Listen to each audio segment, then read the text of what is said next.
Muy buenas tardes. El que les habla es el doctor Víctor Miguel Ponce. Yo soy profesor emérito de Ingeniería Civil y Ambiental de la Universidad Estatal de San Diego, California. Emérito porque hace exactamente 3 meses me he jubilado después de 43 años de servicio en esta universidad. Ah, yo soy ingeniero civil hidráulico de formación en la Universidad Nacional de Ingeniería, graduado de la promoción 1967. O sea que tengo exactamente a estas alturas 56 años de carrera en la actividad de ingeniería civil hidráulica. Ah, yo me gradué con un doctorado el año 2000, perdón, no fue 2000, en 1976 en la Universidad Estatal de Colorado en Estados Unidos. Y el tema que vamos a tratar hoy día tiene que ver con el famoso escritor y político italiano Nicolás Maquiavelo, con digamos, sus ideas, sus predicciones, etcétera. Pero está relacionado con el tema de la ingeniería civil.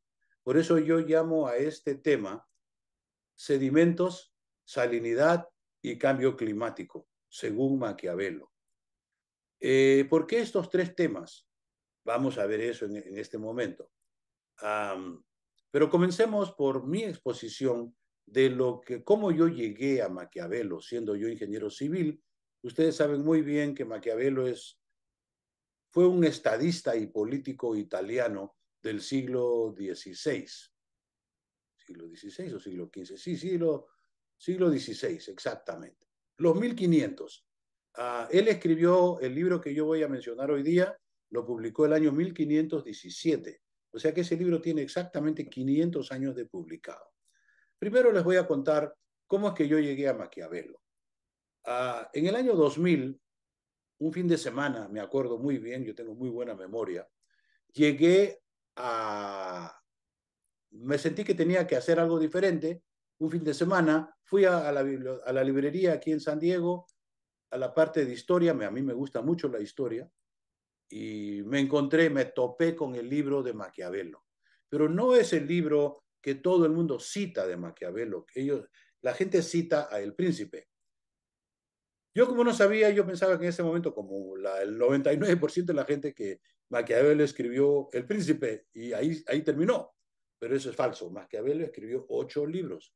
Uno de ellos, que es el reconocido como su más, digamos, fundamental libro de él de política, se llama, es un nombre muy largo. El nombre de ese libro se llama um, los discursos de Maquiavelo sobre la primera década de Tito Livio. Tito Livio fue un historiador romano de más o menos los años 300, y Maquiavelo escribió este libro parafraseando y emulando lo que había dicho Tito Livio en el año 300, pero él escribió en el año 1500. Y la idea de Maquiavelo era decir en ese libro que todo lo que había dicho Tito Livio sobre el comportamiento humano, que 1200, 1300 años después, era lo mismo, que no había cambiado nada. Y ustedes saben muy bien que casi estaba en lo cierto, es así. El hombre, si cambia, cambia muy lentamente y no tenemos opción de darnos cuenta del cambio, cuánto es el cambio, porque puede ser físico y puede ser también espiritual, digamos, moral, etcétera, ¿no? Entonces, Maquiavelo escribió este libro y yo lo descubrí, como les digo, el año 2000, lo que me llevó eventualmente a visitar la casa de Maquiavelo, porque quedé tan impresionado positivamente por lo que había dicho Maquiavelo en ese libro, que tuve una opción de ir a Italia y le dije a mi colega de Nápoles, le dije, yo voy a Nápoles a dar una charla con ustedes, pero me voy a dar un salto a Florencia porque necesito ir a visitar a Maquiavelo. Y estuve allá una noche en realidad, fue un día en realidad, visitando la casa de Maquiavelo que todavía existe, ¿eh? La casa donde él pasó tiempo, o sea, la casa de su familia, en San Andrea, en Percusina, en el sur de Florencia, a unos 15 kilómetros, media hora al sur de Florencia. Allí estuve y luego regresé e hice una página sobre el tema de Maquiavelo, que ahí lo tengo y que si ustedes están interesados, pues podemos verlo después, porque el que les habla tiene una muy grande exposición en línea. Y sin aspaventar, les digo que tenemos una de los sitios web más grandes en la hidráulica a nivel, pues yo digo mundial, porque no lo he visto en otras situaciones. Entonces, conocemos muy bien el trabajo en línea. ¿Qué dijo Maquiavelo en esa época? Bueno, dijo muchas cosas. Yo saqué 28 máximas o dictámenes de Maquiavelo, pero yo voy a comentar ahora dos nomás. Y les voy a decir, aquí estoy leyendo ya en este artículo, que a menos mejor lo ponemos así. Entonces, este es el artículo que hemos escrito hace más o menos unos 3 meses sobre el tema y que yo he considerado oportuno conversarlo con ustedes hoy día. ¿Qué dijo él? Una de las cosas que dijo: en todos los asuntos humanos, uno se da cuenta, si los examina de cerca, de que es imposible eliminar un inconveniente sin que surja otro. En todos los asuntos humanos es imposible eliminar un inconveniente sin que surja otro. Luego, como para refrendar y para asegurar de que sus lectores no se les iba a escapar la idea, dijo: en todos los asuntos humanos existe esta dificultad. Cuando se quiere llevar las cosas a la perfección, siempre se encuentra que ligado al bien hay algo de mal y pareciera imposible tener uno sin el otro. O sea que estas dos dictámenes o frases son similares. Se refieren a los asuntos humanos y hablan del bien o hablan de la dicotomía del bien y el mal. Siempre andan unidos el bien y el mal. Continuemos. ¿Qué es lo que yo he hecho yo aquí? He agarrado, o sea, he conseguido 3 áreas donde yo conozco el tema, que son sedimentos, salinidad y cambio climático. Yo he hecho bastantes trabajos en estos 3 temas. Los sedimentos los vengo haciendo desde el año 1973, que me registré en la Universidad de Colorado con el doctor Simons, con el programa del doctor Simons, un excelente sedimentólogo a nivel mundial, y le pedí que me aceptara en su programa. Y entonces desde el año 73 yo vengo haciendo sedimentos, son exactamente 50 años. Y tuve tan buena suerte que estuve en un programa de los canales Link en el Pakistán y aprendí mucho. Estuve 3 años con el profesor Mahmoud y también con el profesor Simons y muchos otros profesores de la universidad que en esa época, no sé si ahora, pero en esa época era la mejor universidad en ingeniería hidráulica a nivel mundial. Y no solamente era la mejor porque era la mejor por el récord, sino que tenía un gran conjunto de profesionales jóvenes que habían llegado allí para estudiar como yo y habían llegado de todas partes del mundo. O sea que se podía uno relacionar y hasta ahora lo hago, ahí lo tengo. Con la crema innata de lo que iba a ser la hidráulica en el futuro. Hay muchas historias sobre esto, pero no tenemos el tiempo para ahondar en eso. Entonces, continuamos aquí. Lograr el bien y obtener algo de él, material o inmaterial, invariablemente requiere alguna acción. Nadie ganó nada quedándose quieto. La acción requiere un cambio en el status quo, típicamente un desarrollo, y eso se hace con profesionales. Se emplean profesionales, ingenieros, arquitectos, etcétera, para que puedan, generalmente ingenieros para el desarrollo y arquitectos, para que puedan hacer el desarrollo. Entonces, las sociedades de todo el mundo emplean ingenieros, educan a sus ingenieros para el desarrollo. Para el desarrollo, anteriormente se hablaba de desarrollo, punto. Ahora se habla de desarrollo sostenido o sostenible, que es un poquito diferente. Eso ya podemos verlo después.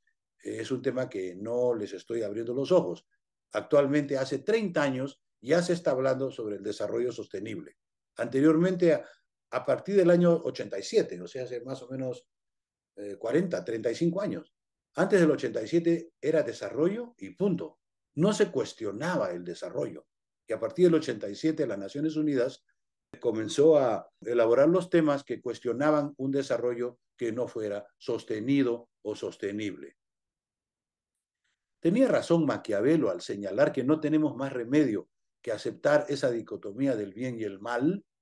Efectivamente, yo creo que sí, yo estoy totalmente de acuerdo con Maquiavelo, porque en todo lo que yo he hecho siempre ha ido algún bueno, he perseguido el bien y me ha salido mal, o me ha salido algo mal y resulta que había algo bueno en todo el asunto. Entonces, si ustedes examinan sus experiencias, tanto profesionales como no profesionales, se van a dar cuenta que Maquiavelo estaba en lo correcto. Y a propósito, yo he examinado los escritos de Maquiavelo, sobre todo en este libro que le menciono, los discursos, y pues yo no tengo ninguna manera de discutir con él. Yo pienso que él tenía mucha experiencia porque había sido por 10 años subjefe del gobierno de Italia, cuando estaba muy joven. Y entonces eso le dio mucha escuela y luego él era un tipo muy culto, muy hábil y obviamente, ¿no? Y entonces pudo perfeccionarse a través del tiempo. Lamentablemente la política nos lleva a veces a situaciones negativas.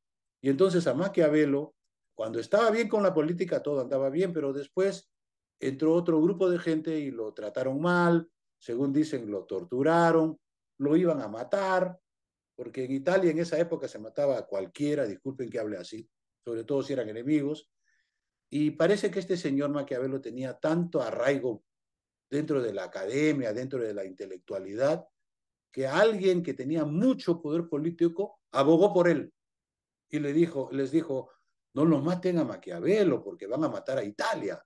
Y entonces al final no lo mataron, pero lo castigaron por, digamos, por portarse mal y lo relegaron a lo que se llama prisión domiciliaria. Le dijeron, bueno, te vas por 5 años a tu casa, no salgas de tu casa. Y eso fue aproximadamente en los años 1510, 1515 más o menos.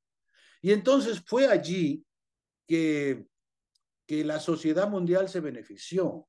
Porque en mi opinión, si a Maquiavelo no lo mandaban guardado a su casa, no escribía este libro. Y si no escribía este libro, yo no hablaba hoy día, esta noche, sobre eso.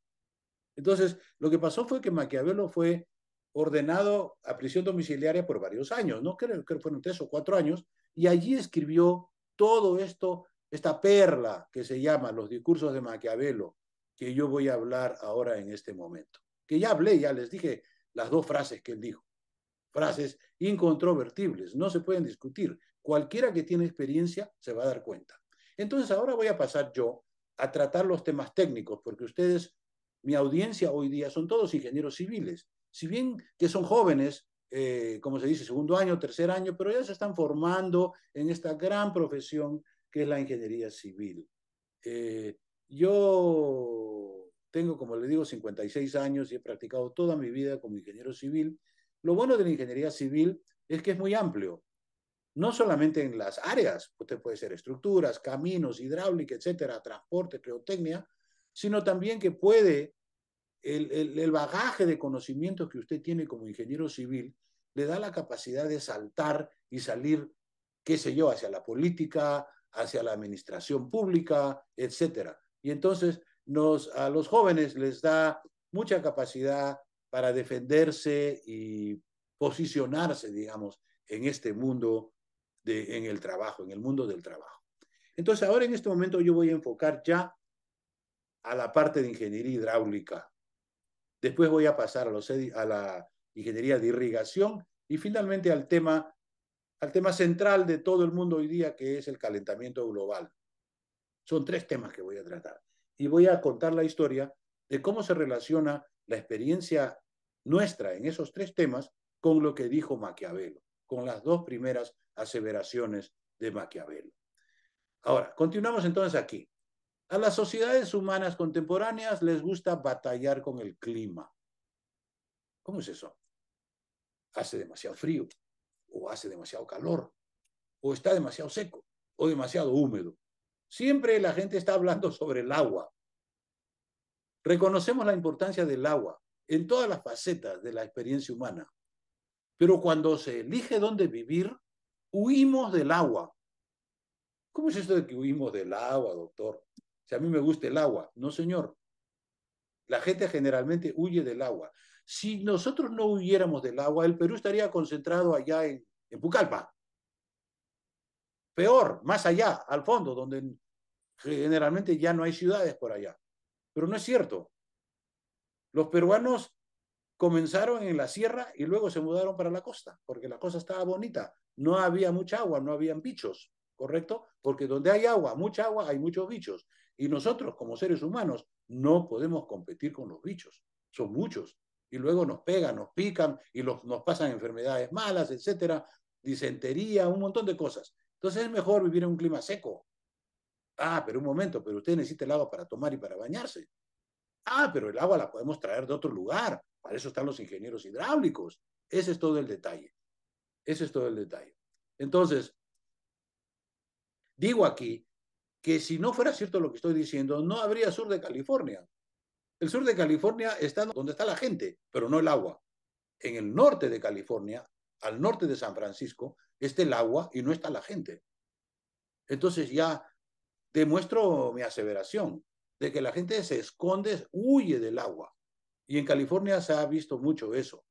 Y por la razón ya les dije, porque no podemos competir con los bichos. Cuando hay muchos vicios, pues nos agarran y eventualmente fallecemos y nos morimos. Entonces es mejor tener una zona más amplia, más saludable, que tiene más sol sobre todo también, porque cuando llueve mucho, se nubla mucho y no hay sol. Y el sol es bueno a propósito, vitamina D, etcétera. Ustedes han oído hablar de eso. Vamos a hablar entonces de la ingeniería hidráulica y de la disponibilidad del agua. La disponibilidad del agua varía grandemente con el clima. Un seguro indicador es la duración de la temporada de lluvias. Por ejemplo, en el Amazonas llueve 11 meses al año. En Lima llueve un mes y eso, ¿no? Entonces, hay mucha diferencia. Es más, les digo los números. En el Amazonas, en el centro, en la olla del Amazonas, la precipitación es 3.200 milímetros al año. 3.200 milímetros al año. En Lima, la precipitación es en el orden de 15, 20, 30 milímetros al año. En Huánuco, donde están ustedes, tienen una situación muy interesante. Yo le he estudiado eso. Hay una zona por Huánuco donde pasa la isoyeta, claramente la isoyeta de 800 milímetros. Isoyeta es la precipitación anual. O sea, isoyeta de 800 milímetros es una curva que denota dónde hay 800 milímetros. ¿Y por qué 800 milímetros? Porque 800 milímetros está en el centro, justamente en el centro del espectro climático, desde los 15 en Lima a los 3.200 del centro del Amazonas, de la olla amazónica. En realidad los 3.200 no es límite, porque hay zonas a nivel mundial donde llueve mucho más que 3.200. La máxima lluvia registrada es en una zona que en este momento no puedo pronunciar, del este de la India, donde llueven 12.000 milímetros. O sea, 4 veces más que el Amazonas. Un infierno verde, por supuesto. ¿No? No hemos venido a hablar de eso, pero ya lo menciono para que ustedes tengan la idea de lo que estamos hablando. En climas muy áridos, solamente hay 2 meses de lluvia o menos, y entonces hay que proveer el agua. Por eso se hizo la ingeniería hidráulica. ¿Cuántos años tiene la ingeniería hidráulica, la ingeniería del movimiento del agua? Bueno, el récord demuestra que en la edad contemporánea, a partir de 1880, los franceses decidieron juntar agua en reservorios europeos, ¿no? Y entonces ahí comenzó en Europa, digamos, la ingeniería hidráulica. Pero en el Perú comenzó antes porque habían ya reservorios, etcétera. Los romanos, yo he visto en España reservorios que han sido hechos por los romanos. O sea, los romanos ya hacían eso, ingeniería hidráulica, pero luego entró como un receso, ¿no? Y vino la llamada Edad Media y ahí no se avanzó mucho, etcétera, por otros motivos.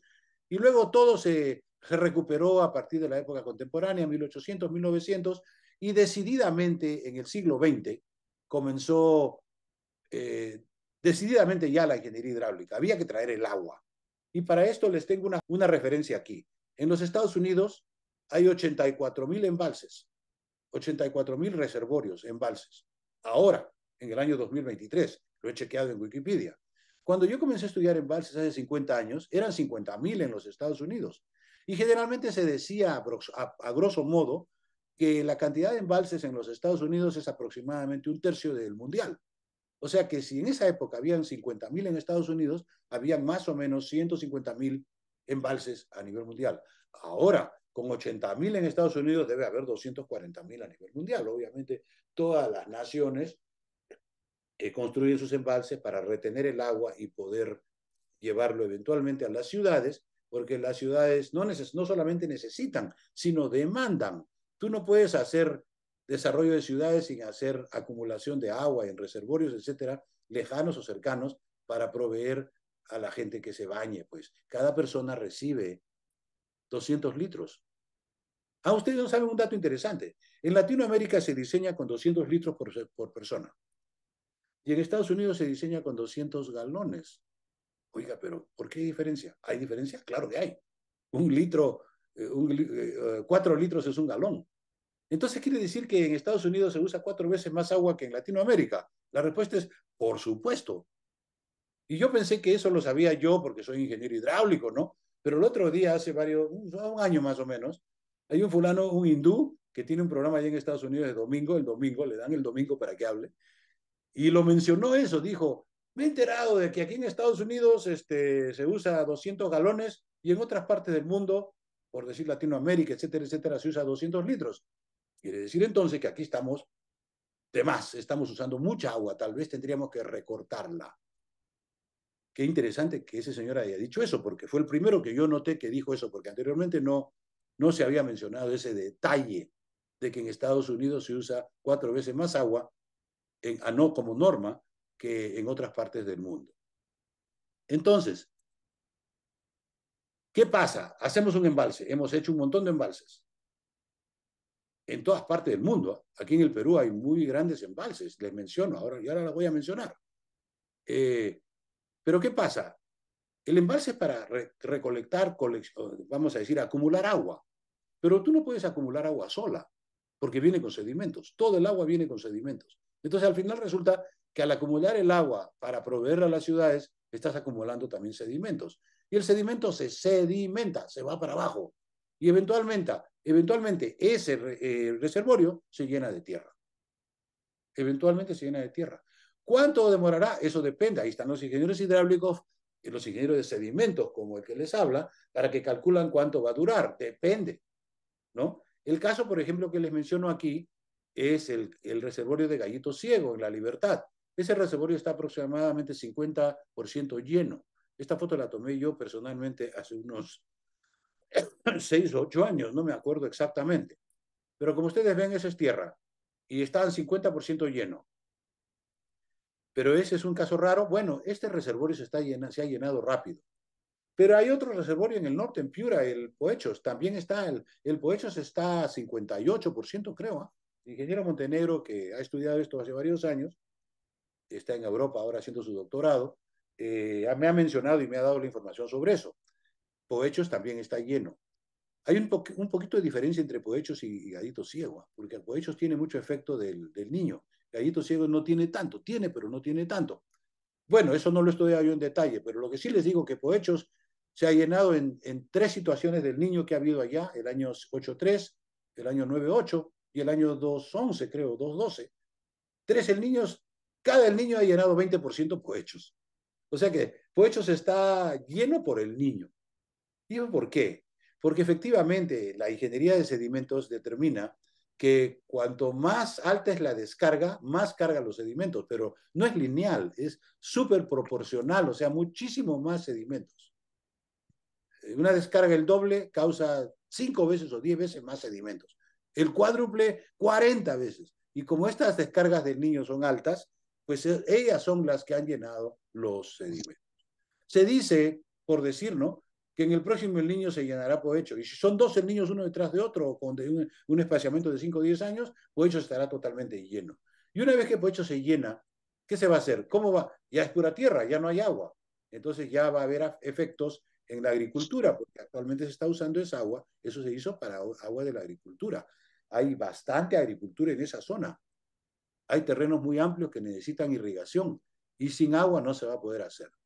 Lo que va a pasar en un futuro, que ya no me toca a mí comentar porque yo voy a estar en otra parte, va a ser de que habrá que hacer otro reservorio, pues en algún otro lugar, en fin, por 50 años más, etcétera.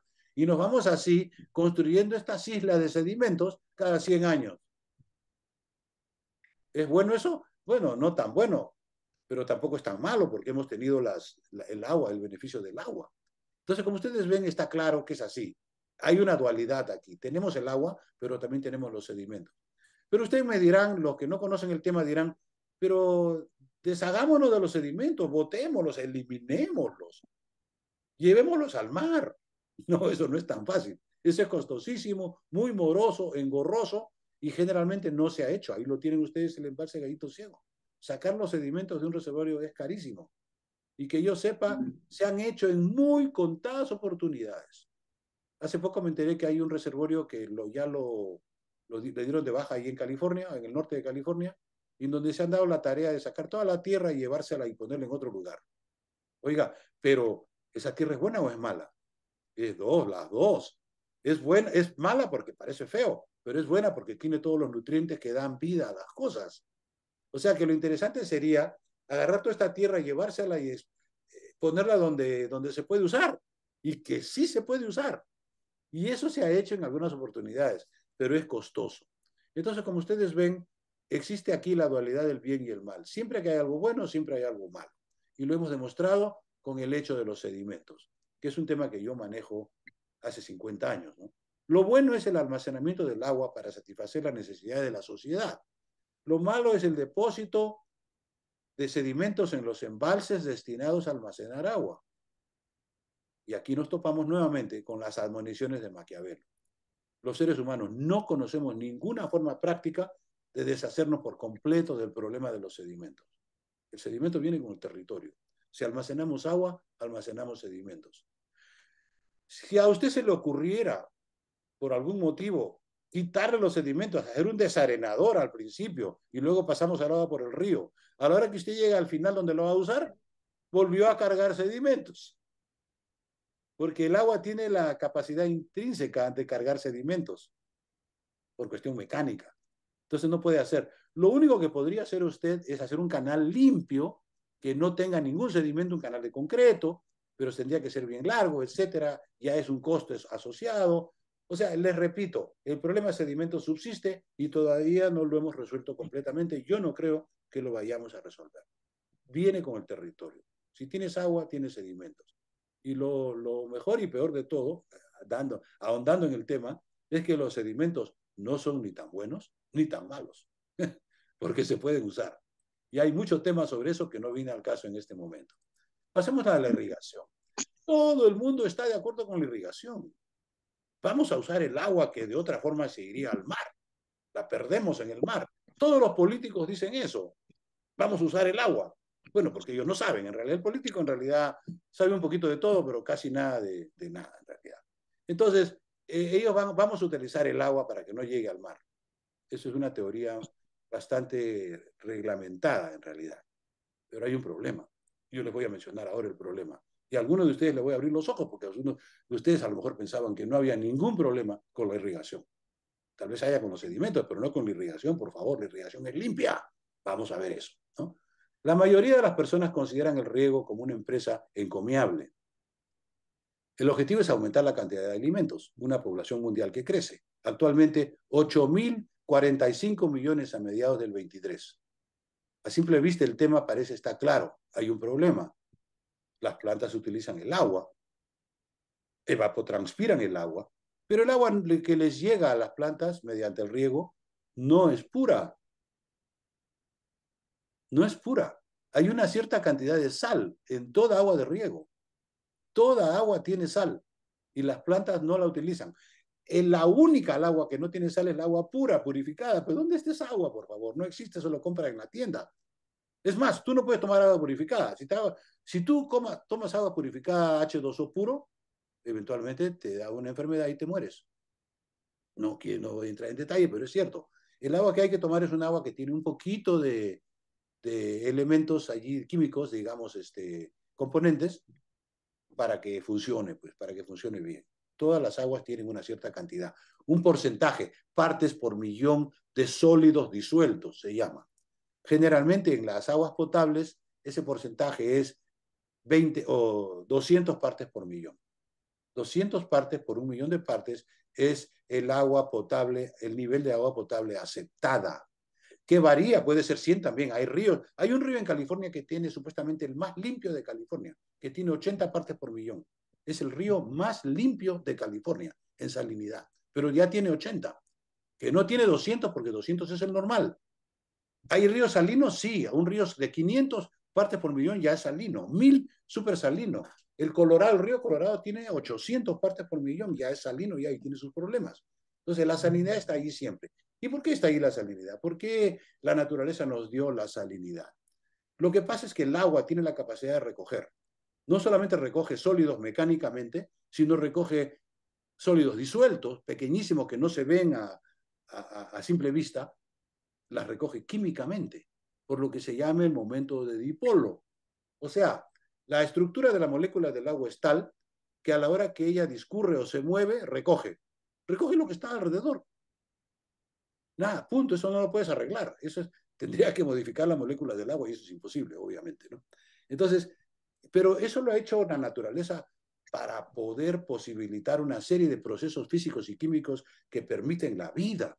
Entonces el momento de dipolo no es malo, la sal tampoco es mala. La sal es mala cuando viene en muchas cantidades, porque nosotros no podemos tomar agua salada.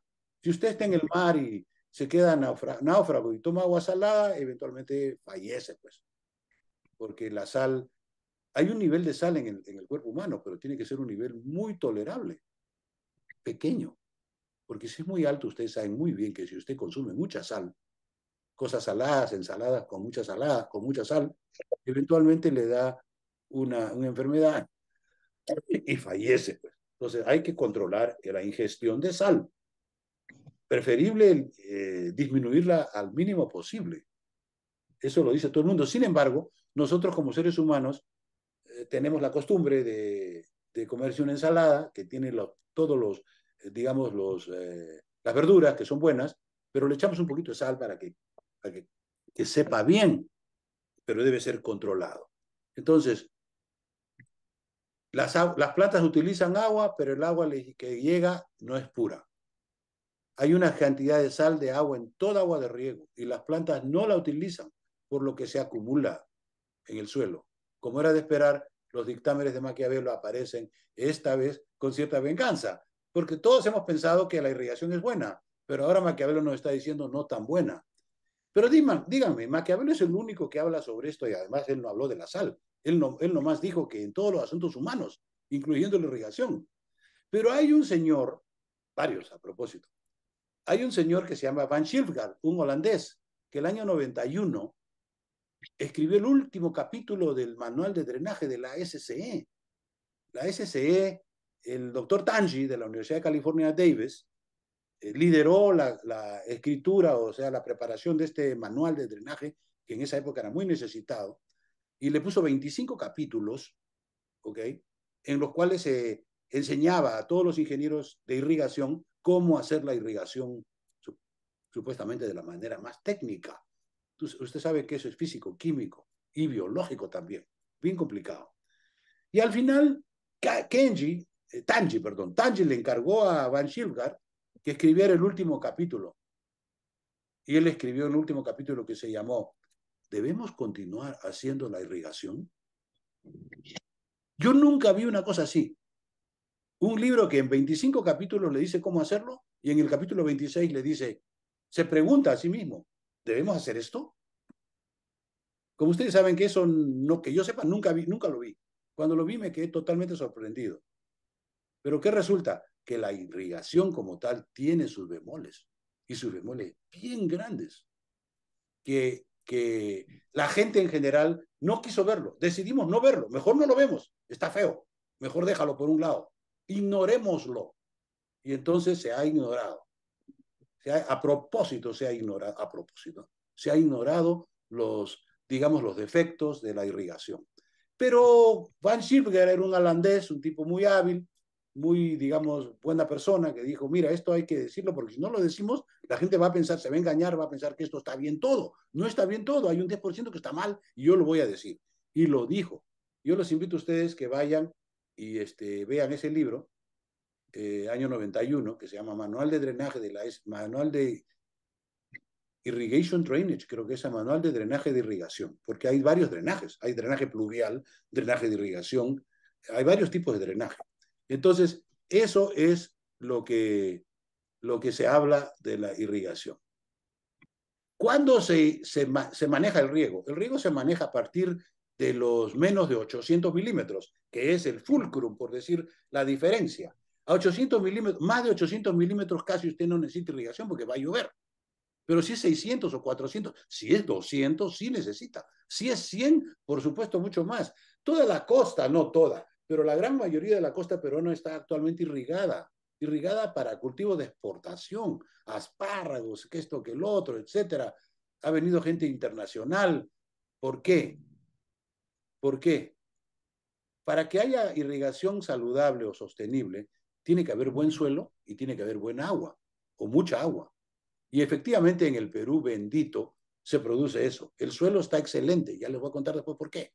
Y luego viene el agua que la traen de la sierra, pues, o sea, el agua viene de la sierra, porque llueve y escurre, ¿no? Y entonces llega. Entonces, hay bastante irrigación en el Perú, se hace mucha irrigación en el Perú. Los incas ya hacían cierta cantidad de irrigación, se continúa haciendo irrigación en el Perú. Y entonces, ¿cuál es lo malo? ¿Qué? A ver, profesor Ponce, usted diga cuál es lo malo de la irrigación en la costa peruana. Mi respuesta es la siguiente. Está todo bien si ustedes lo botan al mar.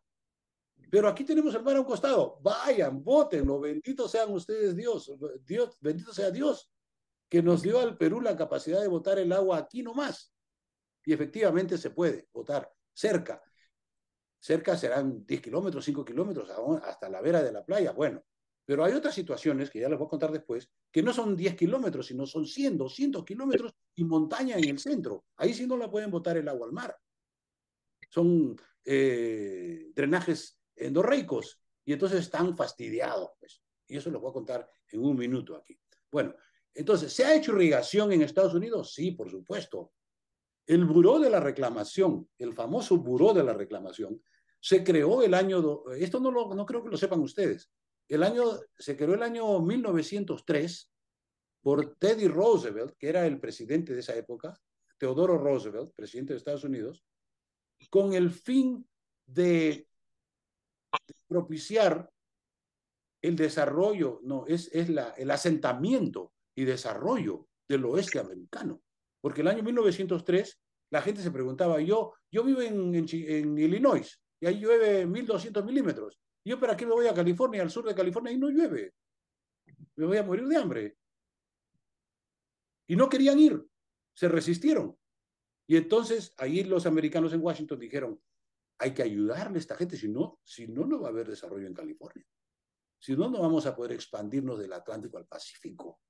Y entonces crearon el Buró de la Reclamación, que es un nombre un poco raro, pero en inglés reclamation quiere decir recuperación.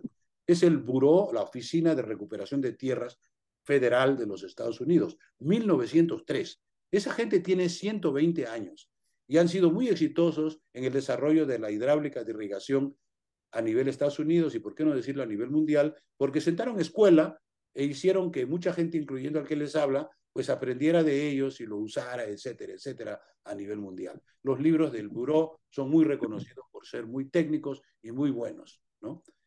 Pero el problema subsiste. El Buró no arregló el problema de la sal. Nomás él hizo lo que tenía que hacer, que es construir las obras. Los ingenieros civiles entraron y no hicieron muchas preguntas. Vamos a hacer las obras, ¿no? Por ejemplo, este caso que les estoy mencionando aquí. Esta es una foto singular, totalmente singular, que a mí con la suerte que tengo me tocó tomar esta foto. ¿Cuál es la singularidad de esta foto? Bueno, aquí hay dos canales. El de la izquierda está trayendo el agua del río Colorado y le está trayendo hacia acá, digamos, hacia nosotros. Y el de la derecha está botando el agua de drenaje hacia allá, o sea, hacia el otro lado. Entonces, o sea que estos dos canales están caminando en sentido contrario. Por decir, vamos a decir, uno así y el otro al revés, ¿no? ¿Entienden, no? Y entonces, ¿cómo puede ser eso? ¿Cómo puede ser eso posible? Es posible solamente por la fuerza de la economía que hay aquí. El agua de la izquierda está siendo bombeada. Tienen 4 centrales de bomba. Toda esa agua que ven ustedes allá a la izquierda, que está tranquilita, es empujada hacia arriba. Exactamente la altura, no sé, pero yo calculo que son unos... Si el número 50 se queda en mi memoria en este momento, puede ser 50 metros, 50 pies, no importa. Lo cierto es que la levantan. Y al otro lado está el agua de drenaje, porque se han dado cuenta que han tenido que drenar, porque si no drenan eso, el agua, la salinidad se les queda en el terreno y luego se satura y luego se llena de sal y se echó a perder el proyecto. Entonces, cuanto ellos más lixivien la sal y se la lleven, mejor van a estar. Y estos señores han estado ahí en negocio desde el año 1950. Entonces, como ven, este foto es singular porque el lado de la izquierda está viniendo para acá y el lado de la derecha está yendo para allá. El lado de la izquierda es necesaria porque ese terreno de Welton Mohawk es un terreno árido y que no tiene agua. Es en Arizona. Arizona, de árido. Y el canal de la derecha, que contiene más o menos un sexto del flujo, ¿ok? O sea, un sexto sale botado como basura, digamos. Ese es un canal de drenaje, porque es necesario. Si no hacen drenaje, toda la sal se acumula y se echa a perder. Pero ¿qué sal? Oiga, ¿de dónde sale tanta sal? Esa es la pregunta, ¿no? Y la respuesta es esta, ya esto está estudiado por los ingenieros de irrigación, que el suelo nuevo tiene mucha sal. Y este suelo de Huerto Moja, que es nuevo, es un suelo recientemente construido geológicamente hablando. No tiene mucha lixiviación, mucho lavado, porque nunca llovió en esa zona. No me hablen, por ejemplo, del Amazonas, que son suelos totalmente lixiviados e infértiles. Entonces, este suelo está fértil, está nuevecito. Usted lo puede comenzar a usar. Solamente tiene que echarle agua. Ah, ahí entró Maquiavelo. O sea que parece fácil, está bueno todo. Consigo el agua, la bombeo el agua a grande costo, la pongo aquí en este terreno y el terreno comienza a produce todo verde. Yo me lleno de dinero porque yo soy el dueño y punto, lo vendo todo esto y se acabó. No, señor. Entró Maquiavelo y dijo, no, este terreno está nuevo. Por lo tanto, va a generar mucho más sal que si estuviera viejo. Obvio, eso es obvio. ¿Y dónde le va a poner usted la sal? Ah, no, es que yo me voy a olvidar de la sal. No, no, señor, no se puede olvidar porque usted mismo se va a acogotar al final. No, al final no, dentro de unos años, 2, 3 años ya se acogotó, ya no puede funcionar. Entonces, hay que movilizar la sal fuera. Y eso es lo que hicieron ellos. Tienen unos grandes canales de irrigación y luego los grandes canales de drenaje para poder sacar el agua. Pero el problema subsiste porque sacarla no es suficiente. ¿Dónde la vas a botar? Esto está, el de canal de la derecha no necesita bombeo, está de bajada y llega al río Colorado, porque el agua la sacaron del río Colorado, la usaron, la ensuciaron y ahora la botaron de vuelta al río Colorado. Pero ¿de quién es el río Colorado? El río Colorado pertenece a los Estados Unidos y a México. El aguas abajo pertenece a México. Entonces los mexicanos, ya hace 50 años que comenzó a operar esto, se quejaron y le dijeron a los americanos, nosotros tenemos con ustedes un contrato para que nos den tal cantidad de agua, pero ustedes nos la están entregando sucia, más sucia de lo que era antes. Ah, sí, dijeron los americanos, ahí como dijeron, ya me agarraste, ¿no? Y efectivamente, antes era 700 y ahora es 800 partes por millón. Y bueno, hubo un gran lío político allí. Y al final, bueno, el cuento es muy largo y no les puedo contar todo, pero lo voy a resumir. Los americanos dijeron, no, vamos a hacer una planta de salinidad. Hicieron una planta de salinidad allá en esa zona de Yuma, planta que costó un montón de dinero y nunca operó. Ahora está operando como museo. Yo lo he visitado hace 4 o 5 años. Tiene 40 años esa planta y nunca operó como tal. Ahora opera como museo y como enseñanza para los alumnos. O sea, un fracaso que se trató de salvar de alguna manera para que no pareciera fracaso, pero es un fracaso. Al final nunca limpiaron este asunto.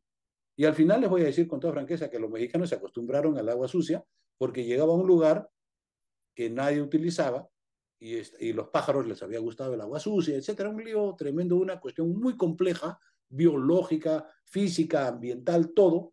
Eso se llama el estero, no sé cuántos, ahí en el sur digamos, en el estado de Baja California, en México. Y ahora está todo el mundo contento. Ya el agua está sucia, pero no importa, porque los pájaros les gusta esa agua.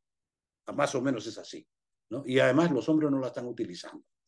En fin, eso fue el canal de drenaje. Entonces, ¿qué pasó? Como dijo Maquiavelo, el riego aumenta la producción de alimentos, algo bueno, pero a costa de aumentar la concentración de sales en el perfil del suelo, algo malo. Porque ya les dije, no es solamente que usted saque la sal de su propiedad y la bote al final de la propiedad, porque se la está botando al vecino. Y el vecino se va a molestar eventualmente si se da cuenta. Estuve yo hace muchos años, hace unos 10 años, en Pimentel. Pimentel queda en la zona aguas abajo de los ríos que drenan Lambayeque, Perú. Y ahí en Pimentel tengo un amigo, colega de la facultad, que compró una propiedad para dársela a su hijo. Él es de mi edad más o menos, su hijo tiene unos 40 años, para que él era zootécnico y quería, bueno, querían hacer un laboratorio ahí, digamos, para aprender a alimentar las vacas, digamos, zootecnia, ¿no? Y entonces me mostró hace muchos años el terreno y yo le dije, Juan, vamos a usar un nombre ficticio, Juan, yo creo que aquí no vas a poder crecer pasto porque está muy salado. Y él no sé si en ese momento se dio cuenta o ya se había dado cuenta. Lo cierto es que probamos, porque yo lo he hecho varias veces. Agarras, escarbas, está un poquito blanquito, te levantas así con la... Y efectivamente es salino. Ah, me dijo, es sal. Mira, le dije, pero esto lo puedes arreglar, bueno, dándole consejos así gratis, ¿no? Esto lo puedes arreglar haciendo un dren y drenas y eso es lo bueno. Y lo malo está que vas a tener que botarlo al vecino. No, no importa aquí, no, como que no se dan cuenta, etcétera. Lo cierto fue que él drenó. Él hizo un canalito que yo lo tengo por ahí de unos 50 centímetros de profundidad. Es lo único que era necesario, porque es la zona radicular, ¿no? Y ahora él tiene un par de hectáreas ahí, está creciendo todo el forraje que necesita para alimentar sus 4 vacas. Lo bueno. Lo malo es que le está echando la salinidad al vecino.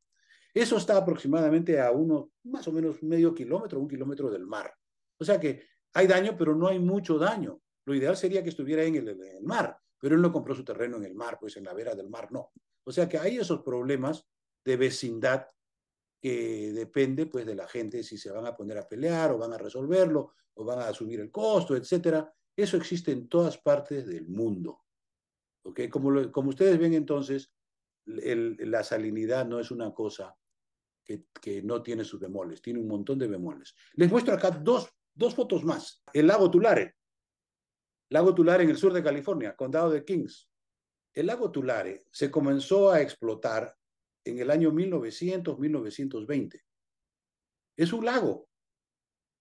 Y como lago se llenaba de vez en cuando, es un lago, digamos, periódico, se llenaba cada 3, 4, 5 años, había mucha agua, y el lago solo drena, porque es un lago y tiene su drenaje. Pero el drenaje está a una altura que le permite al lago acumular un poco de agua, un poco, unos metros, y luego secarse con el tiempo, ¿no? O sea que si tú vas a hacer irrigación está muy bueno, porque tú puedes hacer presitas, acumular el agua alta y luego... Entonces, esta situación del lago Tulare ha sido muy exitosa en los últimos 100 años, muy exitosa. Es más, les digo que un señor X, cuyo nombre no quiero mencionar, es aparentemente dueño de la mitad del lago Tulare, son como 40.000 hectáreas, una cosa así, o acres creo que es, acre es una mitad de una hectárea. Y es muy rico, y hace unos 10 años escribió un libro sobre él, y el libro se llamó The King of California, que en inglés quiere decir el rey de California. ¿Había rey en California? Aparentemente este señor ha sido llamado por muchas personas el rey de California, porque cuando tú tienes poder económico, tienes también poder político, es obvio, ¿no? Entonces este señor, cuyo nombre por supuesto no viene al caso, que ya falleció a propósito, o sea, sus deudos heredaron toda esa riqueza, tiene esta propiedad grande en el lago Tulare que es fascinante la manera de producción que hay ahí, es tremendamente productivo, pero ahí está lo bueno, pero lo malo es que como es productivo y como son suelos relativamente limpios, produce mucha sal. Y esa sal hay que eliminarla porque no se va a ningún lugar, porque está lejos del mar, está aproximadamente a unos 200 kilómetros y hay una montaña en el centro. Las montañas de la costa de California están en el centro, no se puede. Tendría usted que hacer un tubo a ingentes cantidades de dinero y bombearlo. ¿Quién va a hacer eso? Nadie. Entonces lo que hicieron ellos desde hace 50, 80 años es acumular la sal, como se dicen los americanos, en the premises. O sea, en el mismo sitio, a un lado, a un costado, vas a acumular la sal. Es como si tú estuvieras en tu casa y estás creando de alguna manera sal y no la puedes botar y nadie la quiere. Y entonces tú agarras un cuarto y en ese cuarto comienzas a acumular la sal. Y eventualmente, por supuesto, se va a llenar. ¿Cuándo esto ya se está llenando? Bueno, hay 3, creo yo, van por el cuarto, en 40 o 60 años. Van por creo que son 3, ¿eh? Pero yo estoy enterado de que están en gestiones para construir un cuarto o tal vez un quinto. de estos grandes lagos salinos son salinas de evaporación. Son salinas en realidad. Allí llega el agua altamente salina y luego se seca porque se evapora y se acumula toda la sal, como ustedes ven ahí. ¿Dónde están estas salinas que nadie las ha visto? Porque yo conversé con una persona que yo conozco y me dijo, oye, ¿dónde has tomado esa foto? Yo nunca la he visto. Además no aparece. Bueno, lo que pasa es que no les gusta mostrarla, porque es negativa, pues. Entonces, ahí yo llegué porque yo estoy estudiando eso y como yo tengo credencial de profesor, a mí sí me dejan entrar, ¿no? Y he entrado, tomado las fotos, he hecho artículos sobre esto, etcétera. Y bueno, esa es la historia del lago Tulare, condado de Kings, California, que eventualmente se llenarán de sal. Cuando yo estuve allá, hablé con el ingeniero en el campo y me dijo, mire, doctor, nosotros hemos calculado que tenemos 60 años más. O sea, ya trabajamos 80 años y ahora tenemos 60 años más. A los 60 años más nos vamos a llenar tanto de sal y que la sociedad va a comenzar a gritar y nos van a pagar. O sea, estamos planeando para salir a los 60 años, ya haciendo un montón de negocio y ir a otro lugar, pues hacer negocio en otro lugar, lo que sea, ¿no? Porque son gente muy rica, tiene mucho poder económico. Entonces, como les digo, el lago Tulare, la función del lago Tulare se va a acabar cuando se llene. ¿Y cuándo se va a llenar? Cuando alguien lo diga, ya sea los usuarios u otras personas que los controlen, ¿no? En Estados Unidos hay mucha regulación, pero yo no sé si lo están regulando estos señores, porque ustedes saben muy bien, ya les he dicho, que hay poder político y económico en este caso, ¿no? Y entonces ahí hay problemas de ese tipo. Entonces, esta es la historia del lago Tulare. Pero no es el único problema de salinidad que hay en California. Hay varios, hay muchos en realidad, porque la parte del sur está totalmente controlada por la sal. Qué interesante que en el norte, en la California del norte, a partir del norte de San Francisco, allí no hay irrigación porque no se necesita, pero tampoco hay sales. ¿Cómo es eso de que no se necesita irrigación y no hay sales? Efectivamente, en los suelos viejos no hay sales. Qué interesante, ¿no? Pero es que la gente no quiere mudarse allá. Ya lo dijo alguien, hay que hacer tres Californias. La California del sur, donde está la gente, la California del norte, donde no hay gente, y la California del centro, que está en el medio, como San Francisco. Y no lo han hecho ni no creo que lo hagan, porque sería una guerra, ¿no? División política, ustedes saben eso. Pero la certeza es que en California del sur está la gente y en California del norte está el agua y los bosques y el agua. A la gente que le gusta vivir en bosque, pues se muda para el norte y es más barato porque hay menos demanda. A la gente que no le gusta eso y más bien no le gustan los bichos y le gusta más bien el sol, que se mude al sur, como el caso del doctor Ponce. Bueno, yo llegué a San Diego no por el sol, sino porque me ofrecieron trabajo en la Universidad de San Diego. Y esos trabajos ustedes saben muy bien que no son muchos. No se pueden escoger, no pueden decir, ah, yo quiero ir a tal universidad porque me gusta esa universidad. No, no puede, porque primero tiene que haber vacancia. Usted no entra si no hay vacancia. Y segundo, hay competencia. A lo mejor entra usted a la vacancia, pero no compite y luego no le dan el trabajo, etcétera. Bueno, es otra historia. Finalmente, aquí voy a ya acelerar esto un poco porque estamos demorándonos. Eh, el lago Salton. Esta es una historia muy, no quiero decir negativa, pero es una historia muy sui generis, muy singular. Aquí está el Valle Imperial. Ustedes habrán escuchado hablar del Valle Imperial. Y el otro más chiquito que se llama el Valle de Coachella. Coachella. El Valle Imperial es el valle de irrigación mejor manejado en el mundo. Repito, en manejo de irrigación, el mejor manejado es el Valle Imperial. Aquí está. Yo he estado ahí varias veces, 2, 3 veces con mis alumnos, hemos ido a visitar, etcétera. Eso parece, cuando usted entra a las áreas de control del Valle Imperial, parece una película de 007 o alguna cosa así impresionantemente moderna y automatizada, etcétera. Los canales están muy bien diseñados, muy bien construidos, los controlan, como se dice, al milímetro y manejan el agua excelentemente muy bien. Pero ¿qué pasa? Son suelos nuevos, tienen mucha basura. Bueno, no basuras, tienen mucho, digamos, sales que tienen que ser removidas. Y entonces, a través de muchos años, a partir del año 1920, o sea, ya hace 100 años, la basura salina del Valle Imperial está siendo acumulada en el lago Salton. Este es el lago Salton. ¿Por qué está tan oscuro ahí? No sé, la verdad. Pues debe ser por la reflexión, qué sé yo. Lo cierto es que este es el lago que por 100 años ha acumulado la basura salina, el desecho salino de esta gran empresa que se llama Valle Imperial. O sea que aquí está la mejor irrigación del mundo. Y además ellos lo dicen, ¿no? Y la peor basura salina del mundo. ¿Qué más? Pues Maquiavelo es un genio. Es un genio. Nada que hacer. ¿Cómo se le iba a enterar a Maquiavelo que esto iba a pasar 400 años después? Pero lo predijo. Él dijo, cuando hay muy bueno, también hay muy malo. Y aquí está el bueno y el malo. Como ustedes ven, la situación de lo que dijo Maquiavelo nos persigue por todos lados. Finalmente, el cambio climático global. El cambio climático, el concepto original se atribuye al científico sueco Arrhenius. No fue Gore. ¿Quién fue Gore? Gore fue un fulano vicepresidente de los Estados Unidos que perdió la carrera para la presidencia del año 2000 por situaciones que ustedes deben conocer. Si no la conocen, bueno, tendría yo que hablar 20 minutos sobre ese tema y no lo voy a hacer. Pero el señor Gore perdió la carrera, o sea, se quedó sin trabajo, porque él era vicepresidente y tenía que pasar a ser presidente, pero no pasó, entró otro. Y bueno, y entonces él dijo, ¿yo ahora qué hago? Y como él sabía mucho sobre el calentamiento global, se dedicó a recorrer el mundo y hablando sobre el calentamiento global, y después de 4 años, alguien le dijo, esta presentación está muy bonita, ¿por qué no haces una película? Y así lo hizo, y el año 2005 publicó una película, no me acuerdo el nombre, sobre el tema, y se hizo famoso.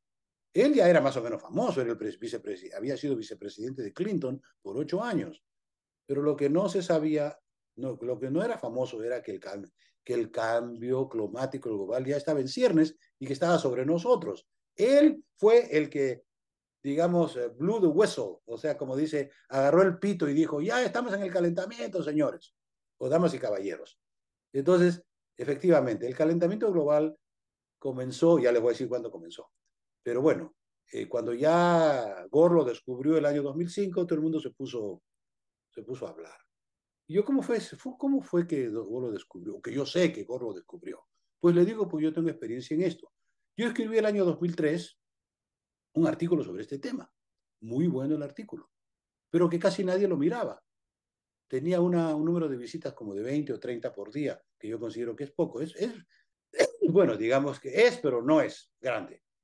Pero a partir de que Gore publicó su libro en el año 2005, la cantidad del tráfico a ese artículo se subió como a 500. Me sorprendió, un día yo fui y dije, ahora, ¿cuánto fue ayer? ¿Cuánto? 500, no puede ser, hay error. Pero al día siguiente era 500 y fue 500 como por 2 años. ¿Qué quiere decir? Que el tema lo abrió Gore a nivel mundial y todo el mundo estaba visitando la página del doctor Ponzo sobre ese tema, porque el mío estaba bien colocado en Google, porque yo hago cosas bien y el Google le gusta mi trabajo, porque es bonito, etcétera, preciso y todo lo que quieran. Y después de 2 años, la gente ya se olvidó del tema y regresó a 30. O sea que fue 2 años de tráfico de lo que había hecho Gore. Entonces, yo concluyo que Gore popularizó el tema. Lo hizo, como se dice, a la boca de todos. Y continúa a la boca. Tal vez más sentimiento hay o más conocimiento hay ahora, pero no es general. No todos están de acuerdo con que el cambio global es antropogénico. Y eso varía con las sociedades. Hay sociedades que están casi de acuerdo. Si usted va a Europa, por ejemplo, el 95% de los europeos dicen, sí, efectivamente es antropogénico. 95%, que es alto, pero no tan alto. Pero en otras partes, como el país que yo habito, el número no es ni 50 ni 60%. O sea, hay mucha gente en este país, Estados Unidos, que no cree en el calentamiento global. Y yo digo, ¿no cree? Sí, ¿cómo es que no cree? Pero no puedes no creer. Es que creer es una cosa y saber es otra. Y aquí la gente no sabe, por lo tanto no cree, ¿no? Y entonces la situación es esa, que no cree en el calentamiento global y continuamos con el asunto. Eventualmente hará algo, pero yo digo la nueva generación, no mi generación.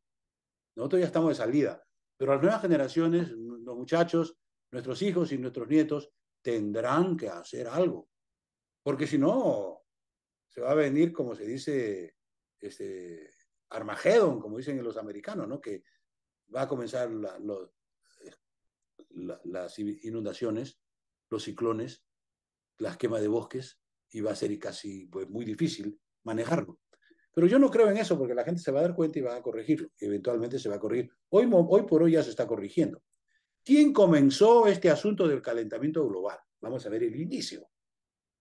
¿Ok? El científico sueco Arrhenius, el año 1896, yo lo tengo ese publicado en mi página, habló por primera vez científicamente, forma documentada, sobre el calentamiento global. O sea que este tema no es nuevo, no es de ahora. Si hubiera que referirse a la primera referencia, son 1896, son exactamente hace 127 años que ya se hablaba, si bien en los círculos científicos, sobre el calentamiento global. Pero a partir del año 2005 ya era Vox Populi, por acción de la película que hizo el expresidente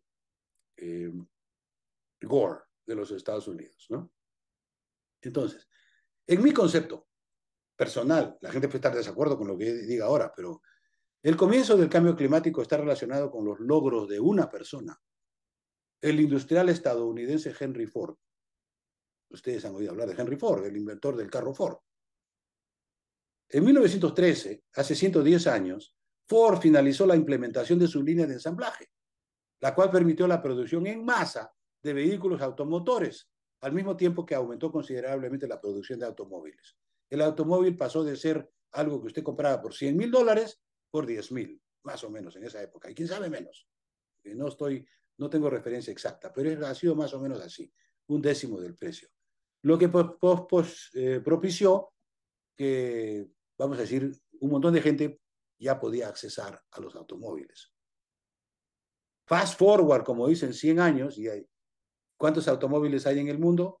1.4 mil millones. ¿Cuántas personas? 8,000 millones. ¿Cuánto digo? Un automóvil por cada 5 personas. Y si continuamos en ese tren, esa tendencia, llegará un momento en que habrá uno por uno, ¿no?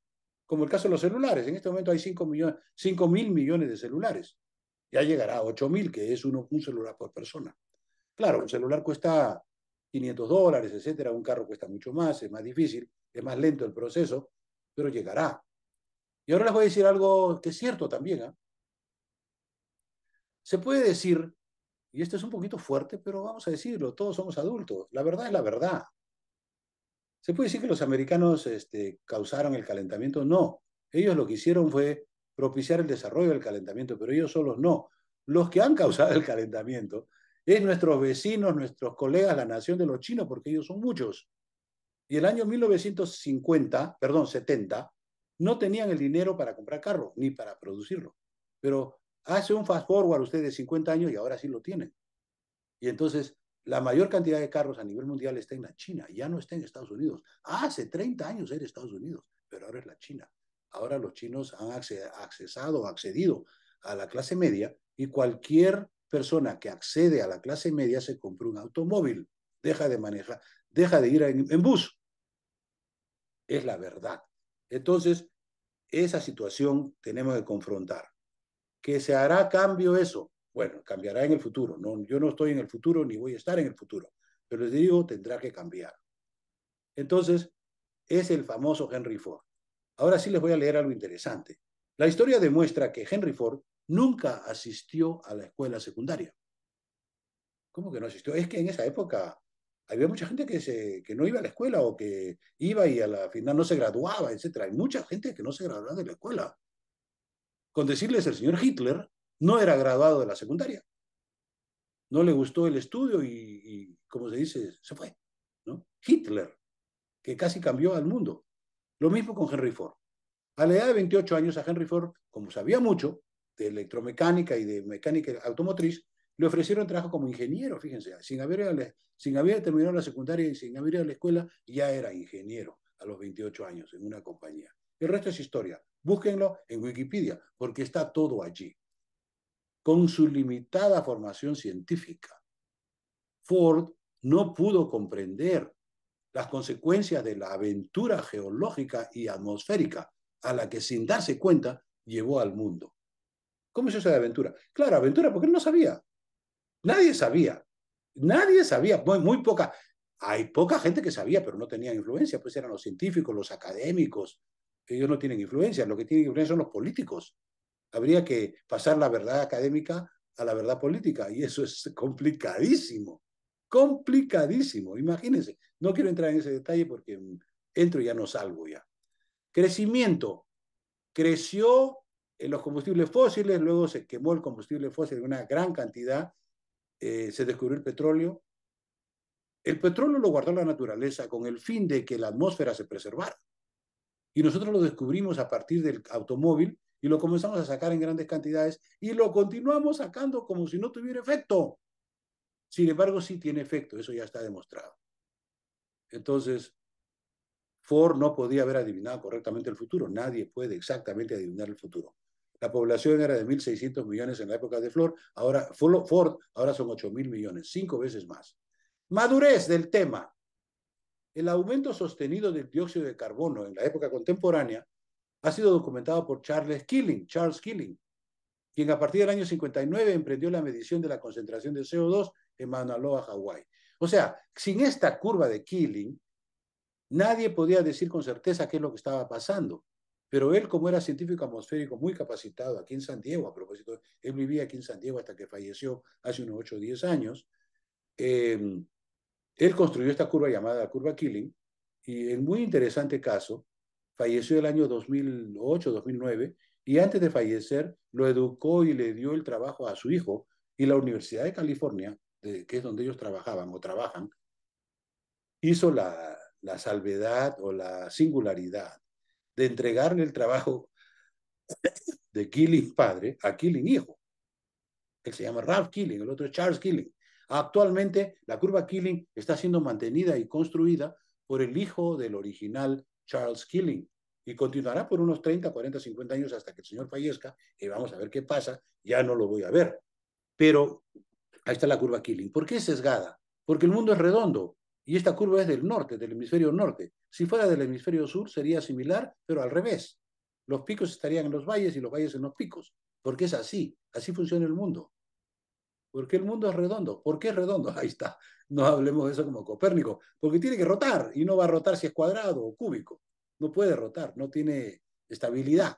La única estabilidad que le da la rotación es la rotación esférica. Bueno, entonces eso es la curva Killing. Ya con la curva Killing se ve que la situación es seria, pues es científica. Sin embargo, hay gente que no cree, bueno, que no ha visto nunca la curva Killing y no la van a entender tampoco. Es lamentable, pero así es. Se necesita educación, se necesita compromiso con la realidad física que nos está ocupando. Bueno, y terminamos aquí diciendo, bueno, bueno y malo. Maquiavelo podía haber dicho, se los advertí. De hecho, el uso de combustibles fósiles para impulsar nuestros automóviles, que es algo bueno, ha resultado que un calentamiento sostenido de la atmósfera terrestre, algo malo. Para terminar, le digo que mi abuelo era residente de la ciudad de Matucana, que queda en la provincia de Huarochirí, departamento de Lima, y a la vuelta del siglo, o sea, hace 120, 100 años, 100, 120 años, cuando él quería irse a otra ciudad, agarraba su caballo y se iba. En esa época eso se estilaba. Pero después vino el carro y ya se abandonaron los caballos. Pero la diferencia está que el caballo era sustentable, el carro no. Ah, fíjense nomás. Entonces al final terminamos con la evaluación del impacto ambiental. Y les voy a decir que el impacto ambiental comenzó aproximadamente, el estudio de impacto ambiental comenzó aproximadamente hace unos 50 años con la ley NEPA de los Estados Unidos, y ahora se reconoce que el estudio de impacto ambiental tiene que hacerse. Hay compañías enteras de equipos de profesionales dedicados a hacer el impacto ambiental. El sistema es físico, químico, biológico, sociológico, económico, geomorfológico y todas las otras ciencias de la Tierra. Todo entra ahí. Tendría usted que tener un equipo completo de profesionales, por decir, ¿no? Para enterarse y para determinar el impacto ambiental. La situación es sumamente complicada. Existen dos modelos, que es el de Leopold y el de Dee, que yo los he usado y no me parecen gran cosa, la verdad. Además, son modelos viejos. Yo no sé exactamente en este momento, no sigo el tema, que haya salido algo diferente. El tema es sumamente complicado, el impacto ambiental. Y tiene no solamente eso, tiene sus bemoles políticos. O sea, hay gente que no le gusta que haga impacto ambiental porque luego el proyecto no se hace y el proyecto hay que hacerlo, la gente tiene que comer. O sea que es difícil la situación, porque es una situación sociopolítica, económica, y entonces ahí se entran las decisiones políticas también, obviamente. Tienen que juntarse las dos, pero eso es difícil. Entonces, en ese asunto estamos ahora del impacto ambiental. Y eso ya está reconocido a nivel mundial, que se debe hacer el impacto. Y bueno, luego del impacto se determina si efectivamente se puede hacer el proyecto o no, porque todo proyecto tiene sus ventajas y desventajas. Cerremos con el caso de Poechos. Ya ustedes saben, ya les mencioné que tiene 60% de lleno en, en 50 años, lo cual me parece bien a mí, porque lo malo sería que en 20 años se hubiera llenado 100%, pero no, eso está demorándose. Y está demorándose porque ya les digo, según las referencias que yo he recibido, que lo que pasa es que se llena con los niños. Ya han habido 3 niños y ya se está llenando más. Entonces, con eso termino mi alocución